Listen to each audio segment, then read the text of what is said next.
Hello and welcome to the first lecture on Introduction to Algorithms. Today we will try to see what are some motivational reasons to study algorithms. So one of the main reasons to understand how things work is to see what are the real world phenomena that we would like to study. It turns out that many of the real world phenomena that we encountered in our daily life have a strong CS connection to them, and here are some examples. So one example is how do we schedule various jobs with various parameters, right? So for example, you may want to schedule so that the average time or average latency or overall time, overall latency, these are minimized. These kind of scheduling problems often arise in situations such as computer networks where a packet waiting time, packet arrival times, these have to be looked at carefully so that the end-to-end experience is smooth. Similarly, you could also think of game engines where what I'm referring to here is, in particular, suppose you have a machine that can actually play chess with humans, which has been achieved as far back as 2000. And it turns out that current generation game engines are really very competitive when playing with even top level human players. So what kind of algorithms are going on inside these game engines? How do they understand to play the game? How do they play the game? These are really interesting questions from an algorithmic standpoint. Similarly, one can think of program translation, which means that you are able to take programs from a high level language and convert them to a language which is eventually understood by the computer. In fact, if you recall, computers understand nothing but zeros and ones. So the high level language, a program in the high level language, has to be converted to a strings of zeros and ones eventually.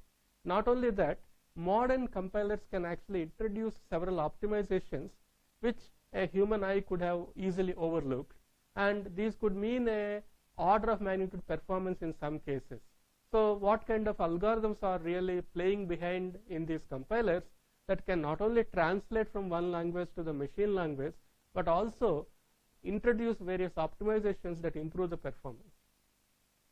More recently, the IBM Watson is a standalone system that would actually compete with humans in a live game show. In fact, it won the game show, beating a contestant that has been winning for the past 10 years. So that's a remarkable achievement, given the fact that this machine did not have any internet access during the quiz show itself, right? So all it could have as a resource is all that is stored on the computer and all the programs and whatever thesaurus, dictionary, reference material, but it had to come up with answers to these quiz questions which are not known a priori, and it should be competing with humans in a live quiz show, which is kind of remarkable.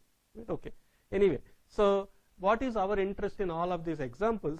We want to understand what is the kind of processes that go or that run behind these examples actually.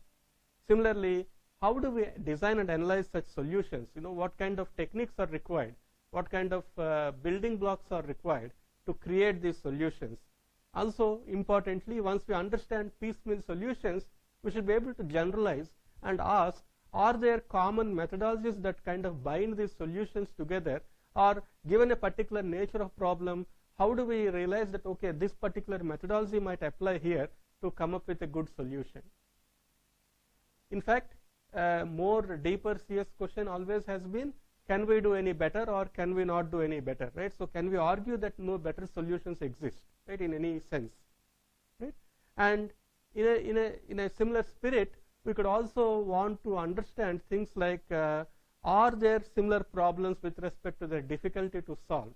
So are there problems that are of the same difficulty to solve or that are of different difficulty to solve? How do we argue and how do we reason about these differences?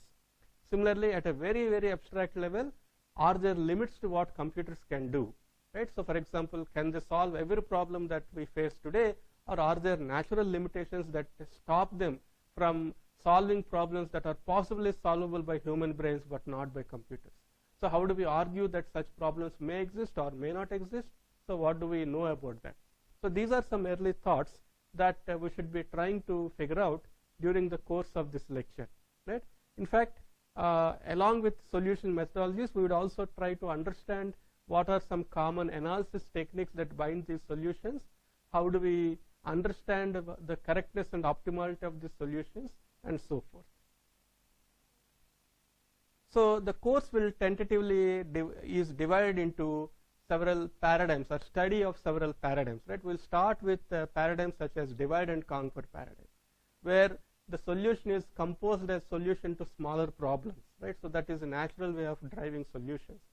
The other paradigm that is common across solutions is what is called as dynamic programming, which is applicable in a wide variety of settings. Whether it leads to an optimal solution or not is a different question, but can it be applied or not is something we could always think about.